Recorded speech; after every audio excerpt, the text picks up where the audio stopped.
나는 어느 순간 깨닫게 되었다.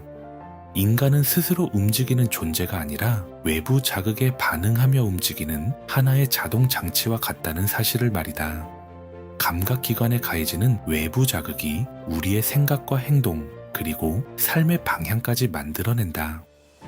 오늘은 니콜라 테슬라가 직접 남긴 논문 형식의 에세이, 인간 에너지를 증가시키는 문제를 소개합니다.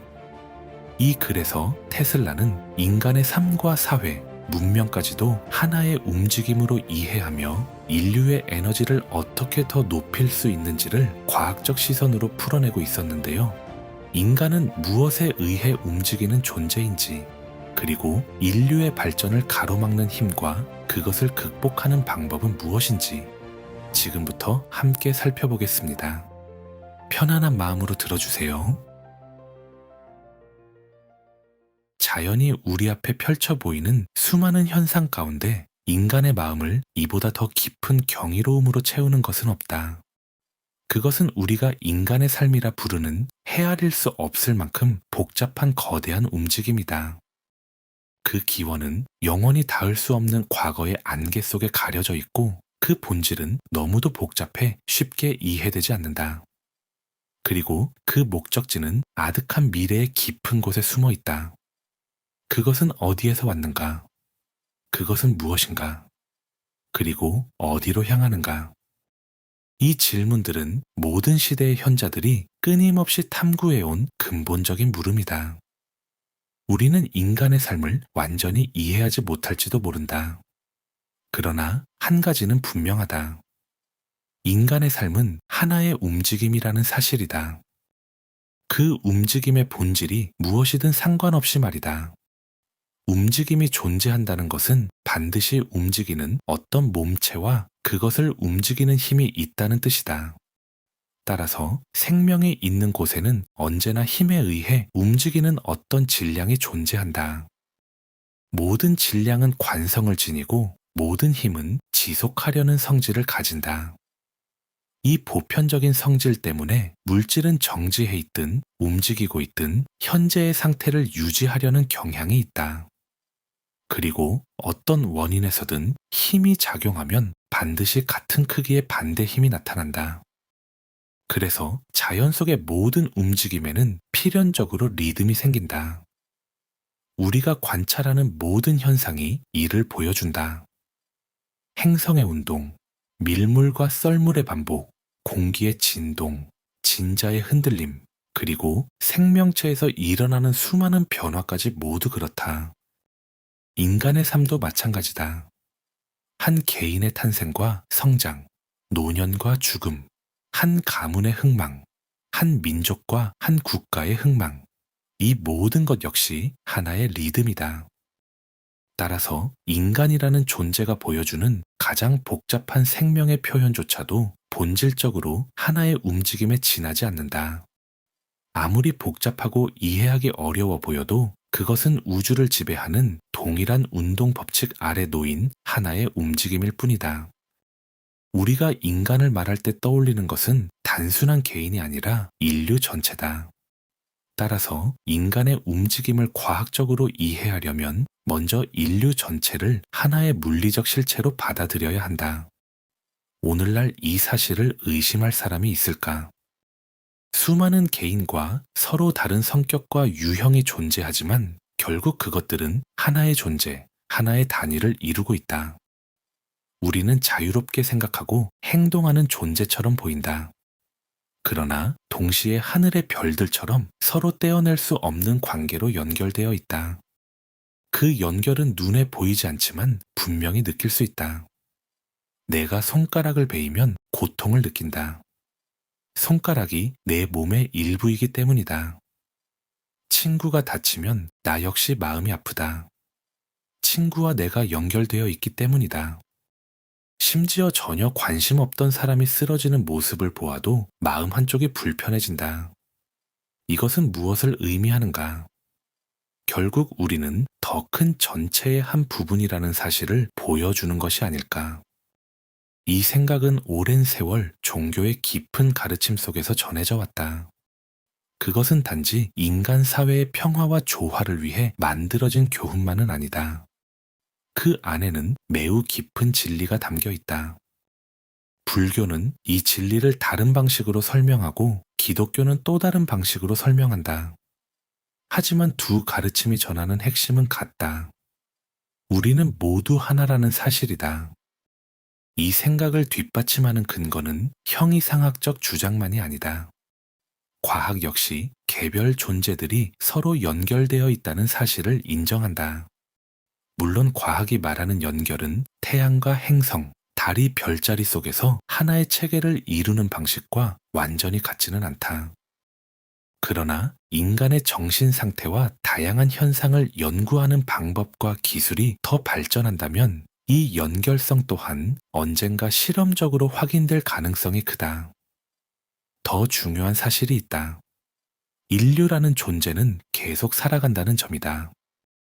한 개인의 삶은 짧고 덧없다. 인종과 국가도 생겨나고 사라진다. 그러나 인간이라는 존재는 남는다. 여기서 개인과 전체 사이의 근본적인 차이가 드러난다. 또한 이 사실은 유전이라는 신비로운 현상을 부분적으로 설명해 준다. 오랜 세월 동안 이어진 수많은 영향이 조금씩 축적되어 오늘의 결과를 만들어낸 것이다. 이제 인간을 하나의 질량의 힘에 의해 밀려 움직이는 존재라고 생각해보자. 이 움직임은 물체가 공간을 이동하는 방식의 운동은 아니다. 즉 위치가 바뀌는 이동 운동은 아니다. 그러나 기계적 운동을 지배하는 일반 법칙은 여전히 여기에 적용된다. 그리고 이 질량과 연결된 에너지는 잘 알려진 물리 법칙에 따라 계산할 수 있다. 그 값은 질량의 속도의 제곱을 곱한 뒤 절반으로 나타난다. 예를 들어 보자. 정지에 있는 포탄 하나도 실제로는 일정한 에너지를 지니고 있다. 그 에너지는 열의 형태로 존재하며 같은 방식으로 계산할 수 있다. 우리는 포탄이 수없이 많은 작은 입자로 이루어져 있다는 사실을 알고 있다. 이 입자들은 원자나 분자라 불리며 서로 진동하거나 회전하며 움직인다. 각 입자의 질량과 속도를 계산하면 각각의 작은 체계가 가진 에너지를 구할 수 있다. 그리고 그 값을 모두 더하면 겉으로는 정지해 있는 포탄 속에 담긴 전체 열 에너지의 크기를 알 수 있다. 그리고 전체 질량의 절반, 즉 모든 작은 입자 질량의 합의 절반에 어떤 속도의 제곱을 곱하면 그 에너지를 계산할 수 있다. 여기서 말하는 속도는 각각의 입자들이 가진 속도에서 결정되는 값이다. 같은 방식으로 우리는 인간의 에너지도 생각할 수 있다. 인간의 에너지는 인간이라는 질량의 어떤 속도의 제곱을 곱한 뒤 절반으로 나타낼 수 있다. 다만 그 속도는 아직 정확히 계산할 수 없는 가상의 값이다. 우리는 아직 그 값을 구하지 못한다. 하지만 인간은 단순한 질량이 아니다. 원자와 분자가 회전하며 이루어진 평범한 물질 덩어리도 아니다. 단지 열 에너지만을 지닌 존재도 아니다. 인간은 생명의 창조적 원리를 지닌 존재다.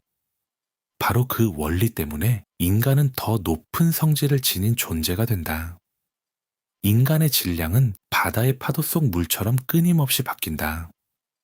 오래된 것은 사라지고 새로운 것이 그 자리를 채운다. 인간은 성장하고 번식하며 결국 죽는다. 이 과정에서 인간의 질량은 크기와 밀도 모두에서 계속 변한다. 그러나 가장 놀라운 점이 있다. 인간은 스스로 자신의 운동 속도를 높이거나 낮출 수 있는 능력을 지닌 존재다. 인간은 다른 물질에서 에너지를 끌어와 그것을 운동 에너지로 바꾸는 신비로운 능력을 가지고 있다. 얼마나 많은 에너지를 흡수하느냐에 따라 움직임의 속도도 달라진다. 물론 어떤 한순간을 기준으로 보면 이런 변화는 매우 느리게 일어난다. 이 속도를 어떤 방식으로 계산하든 또 어떤 기준으로 측정하든 우리는 하나의 결론에 이르게 된다. 과학이 풀어야 할 가장 중요한 문제는 바로 이 에너지를 어떻게 증가시키느냐는 것이다. 이제 그 목적을 향해 내가 수행해온 몇 가지 연구 결과를 간단히 설명하려 한다. 전체적으로 보면 인류의 질량을 늘리는 방법은 두 가지로 나뉜다. 하나는 질량을 증가시키는 힘과 조건을 돕고 유지하는 일이다. 다른 하나는 질량을 줄이려는 힘을 억제하고 약화시키는 일이다. 인류의 질량은 건강을 세심하게 관리함으로써 증가할 수 있다. 충분하고 좋은 음식, 절제된 생활, 규칙적인 습관, 결혼, 그리고 아이들에 대한 책임 있는 양육이 여기에 해당한다. 더 넓게 보면 종교와 위생이 오랫동안 가르쳐 온 수많은 생활 규칙과 원칙 또한 모두 같은 맥락에 속한다. 그러나 새로운 질량이 기존 질량에 더해질 때에는 세 가지 경우가 나타난다. 새로운 질량이 기존과 같은 속도를 가질 수도 있고 더 느릴 수도 있으며 더 빠를 수도 있다. 이 차이의 중요성을 이해하기 위해 간단한 예를 생각해 보자. 기관차 100대로 이루어진 기차에 4대를 추가한다고 하자. 이 4대가 기존 기차와 같은 속도로 달린다면 전체 에너지는 약 4% 증가한다. 그러나 그 기관차들이 기존 속도의 절반으로 달린다면 에너지는 겨우 1%만 늘어난다. 반대로 기존 속도의 2배로 달린다면 전체 에너지는 무려 16%나 증가한다. 이 단순한 예는 한 가지 중요한 사실을 보여준다. 더 높은 속도를 지닌 질량을 더하는 일이 가장 중요하다는 사실이다. 이를 인간 사회에 적용해보자. 자녀들이 부모와 같은 수준의 지식과 의식을 지닌다면, 즉 같은 속도를 가진 질량이라면 인류의 에너지는 단지 인구 증가만큼 비례해 늘어날 뿐이다. 그러나 자녀들이 부모보다 지적 수준이나 발전 정도가 낮다면, 다시 말해 더 느린 속도의 질량이라면 인류 에너지의 증가는 매우 미미할 것이다. 반대로 새로운 세대가 이전 세대보다 더 발전하고 더 높은 의식과 능력을 지닌다면, 즉 더 빠른 속도의 질량이라면 인류 전체의 에너지는 크게 증가한다. 따라서 단지 속도가 낮은 질량의 증가만을 추구하는 일은 오히려 경계해야 한다. 예를 들어 단순히 근육 발달에만 집중하는 교육은 내가 보기에 속도가 낮은 질량을 늘리는 것과 크게 다르지 않다. 지금의 나는 그것을 크게 권하고 싶지 않다. 물론 적절한 운동은 반드시 필요하다. 육체와 정신의 균형을 유지하고 인간의 능력을 가장 효율적으로 발휘하게 만드는 운동은 중요한 조건이다. 그러나 앞에 예가 보여주듯이 가장 중요한 과제는 새로 더해지는 질량의 속도, 다시 말해 교육과 지적 수준을 높이는 일이다. 위스키, 와인, 커피, 담배 같은 자극물은 많은 사람의 수명을 단축시키는 원인이 되기도 한다. 따라서 이런 것들은 절제하여 사용하는 편이 바람직하다. 그러나 여러 세대에 걸쳐 이어져 온 습관을 강압적으로 억누르는 방식이 좋은 해결책이라고는 생각하지 않는다. 인류는 이미 이러한 자극물에 어느 정도 익숙해져 있다. 따라서 생활 습관을 바꾸려 한다면 변화는 반드시 천천히 점진적으로 이루어져야 한다. 금지를 외치기보다 절제를 가르치는 편이 훨씬 현명하다. 도박, 지나친 사업 경쟁, 그리고 특히 증권 거래소에서 벌어지는 과도한 흥분과 긴장은 인류의 질량을 감소시키는 중요한 원인이 된다. 더 큰 문제는 이런 활동에 참여하는 사람들이 대개 사회적으로 가치 있는 인물들이라는 점이다. 질병의 초기 신호를 알아차리지 못하거나 그것을 가볍게 여기고 방치하는 일 또한 사망률을 높이는 중요한 원인이 된다. 위험의 징후를 세심하게 살피고 이를 막기 위해 가능한 모든 노력을 기울이는 일은 더 높은 도덕적 책임을 실천하는 일이기도 하다. 모든 사람은 자신의 몸을 무엇보다 자신을 사랑하는 존재에게서 받은 귀중한 선물로 여겨야 한다.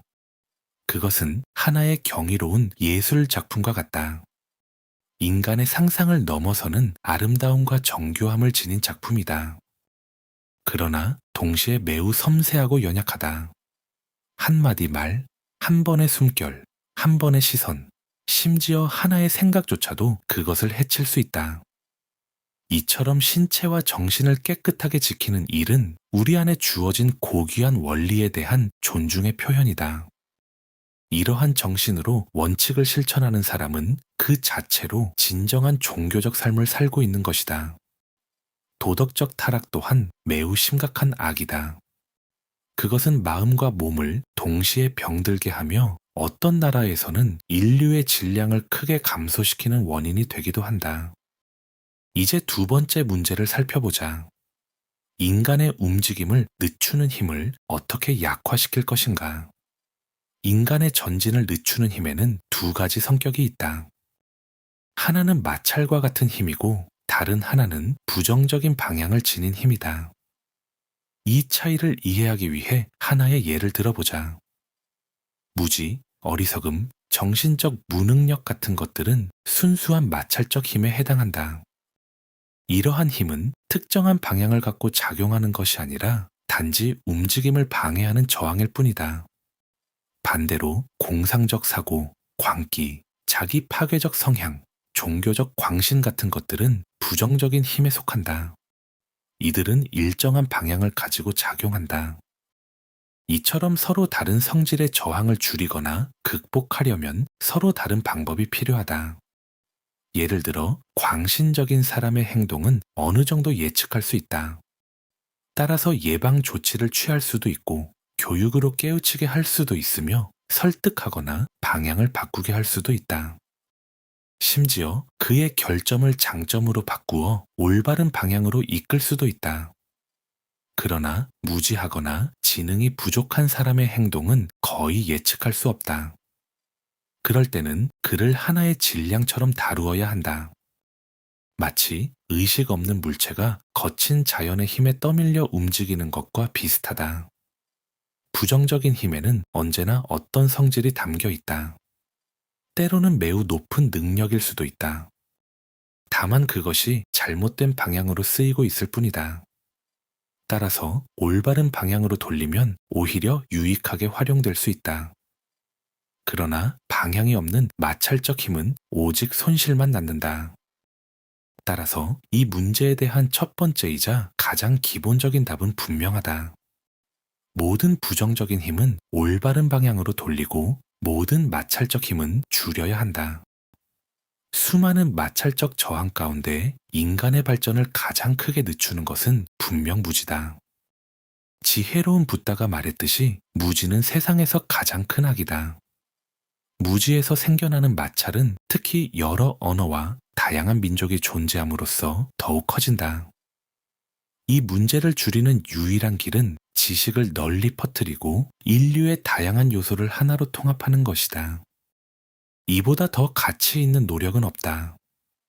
그러나 과거에는 무지가 인간의 발전을 크게 늦추었다 해도 오늘날에는 부정적인 힘이 훨씬 더 큰 영향을 미친다. 그리고 특히 압도적으로 중요한 것이 하나 있다. 그것은 바로 조직화된 전쟁이다. 수많은 사람들이 군대에 묶여 생산적인 활동을 하지 못한 채 시간을 보내고 있다. 그들 가운데 많은 사람들은 지능과 체력 모두에서 뛰어난 인류의 가장 우수한 인재들이다. 매일 막대한 돈이 군대를 유지하고 전쟁 장비를 마련하는 데 쓰인다. 엄청난 인간 에너지가 낭비되고 있다는 뜻이다. 전쟁은 수많은 생명을 앗아갈 뿐 아니라 인간 사회에 야만적인 정신을 키운다. 이 모든 사실을 생각하면 이런 상황이 인류에게 얼마나 거대한 손실을 가져오는지 우리는 충격을 받지 않을 수 없다. 그렇다면 이러한 인간의 행동은 어디에서 비롯되는 것일까?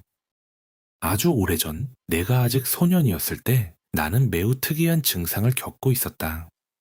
아마도 망막이 지나치게 예민했기 때문이었을 것이다. 내 눈앞에는 어떤 이미지들이 나타났고 그것들은 오래도록 사라지지 않았다. 그 때문에 실제로 보이는 사물을 제대로 인식하기 어려웠고 생각하는 일에도 방해가 되었다. 누군가 한 단어를 말하면 그 단어가 가리키는 대상의 이미지가 내 눈앞에 생생하게 떠올랐다. 때로는 내가 보고 있는 것이 실제인지 아니면 마음속에 떠오른 이미지인지 구분하기조차 어려웠다. 이 일은 내게 큰 불편과 불안을 안겨주었다. 그래서 나는 이 상태에서 벗어나기 위해 애써 노력했다. 내가 분명히 기억하기로는 12살쯤 되었을 때였다. 그때 처음으로 의지의 힘을 사용해 눈앞에 떠오른 이미지를 밀어내는데 성공했다. 그러나 그 증상은 다시 돌아왔다. 그리고 그와 함께 불안도 되살아났다. 바로 그때 내가 말하려는 관찰이 시작되었다. 나는 어떤 이미지가 눈앞에 떠오를 때마다 그 이미지와 관련된 어떤 것을 이전에 보았다는 사실을 알아차렸다. 처음에는 단순한 우연이라고 생각했다.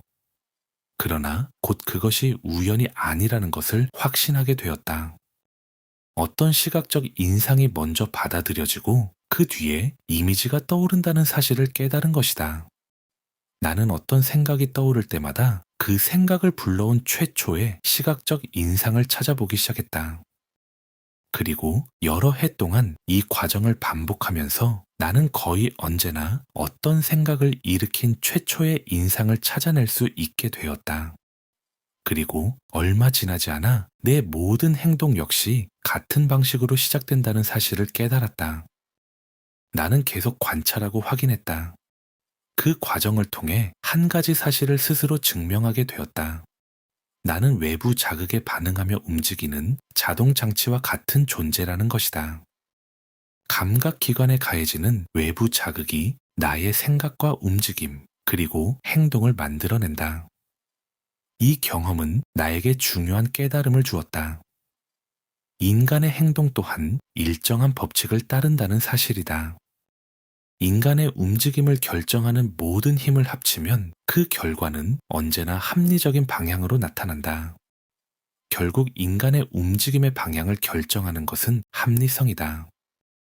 다시 말해, 과학적으로 적용된 노력, 합리적인 노력, 유용하고 실용적인 노력은 모두 인간 사회가 이미 움직이고 있는 방향과 일치한다. 현실적이고 합리적인 사람, 관찰하는 사람, 사업가, 계산하고 계획하는 사람은 자신의 노력을 항상 그 방향에 맞추어 사용한다. 그 노력은 인간 사회의 움직임과 같은 방향으로 작용하기 때문에 가장 큰 효과를 낸다. 바로 이 이해와 능력이 성공의 비밀이다.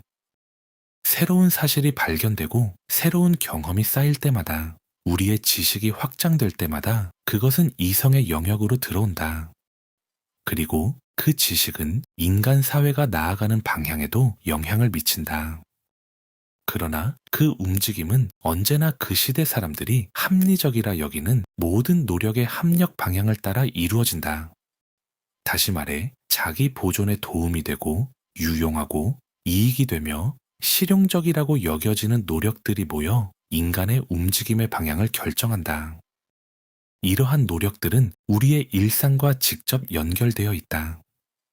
우리의 필요와 편안함, 일과 사업, 그리고 삶의 활동과 관계된 노력들이다. 바로 이러한 것들이 인간을 끊임없이 앞으로 나아가게 하는 힘이다. 우리가 살아가는 이 분주한 세상을 바라보면 어떤 생각이 드는가? 매일 쉼없이 움직이며 맥박치듯 살아있는 이 거대한 사회는 과연 무엇인가? 그것은 거대한 시계 장치와도 같다. 하나의 스프링에 의해 움직이는 거대한 기계와 같다. 아침에 일어나 주변을 둘러보면 우리는 곧 그 사실을 깨닫게 된다. 우리 주변의 거의 모든 물건이 기계에 의해 만들어졌다는 사실을 말이다. 우리가 하는 일상적인 활동, 심지어 인생의 목표를 추구하는 과정에서도 우리는 언제나 동력에 의존한다. 집안의 편안한 생활, 난로와 밝은 등불은 우리가 얼마나 동력에 의존하고 있는지를 끊임없이 일깨워준다. 동력은 곧 일을 의미한다. 따라서 인간의 움직임을 가속하는 힘을 늘린다는 것은 결국 더 많은 일을 해낼 수 있게 된다는 뜻이다. 이렇게 생각해보면 인간 에너지를 증가시키는 위대한 문제의 해결책은 단 세 단어로 정리된다. 바로 식량, 평화, 노동이다. 이 세 단어는 기독교가 전하는 핵심 가르침이기도 하다. 이제 나는 그 과학적 의미를 분명히 이해할 수 있다. 식량은 인간의 질량을 늘리기 위한 것이고, 평화는 인간의 움직임을 방해하는 힘을 줄이기 위한 것이며, 노동은 인간의 움직임을 가속하는 힘을 높이기 위한 것이다. 그리고 이 모든 것에는 하나의 공통된 목적이 있다. 바로 인간의 에너지를 높이는 일이다. 끊임없는 노동, 지치지 않는 노력, 유익하게 축적되는 활동, 그리고 더 높은 효율을 위해 필요한 휴식과 회복의 시간. 이처럼 우리는 종교와 과학의 두 길에서 같은 영감을 얻는다. 인류의 능력을 가능한 한 높이 끌어올려야 한다는 깨달음이다. 오늘도 끝까지 함께해 주셔서 감사합니다. 여러분의 아름다운 여정을 진심으로 응원합니다. 감사합니다.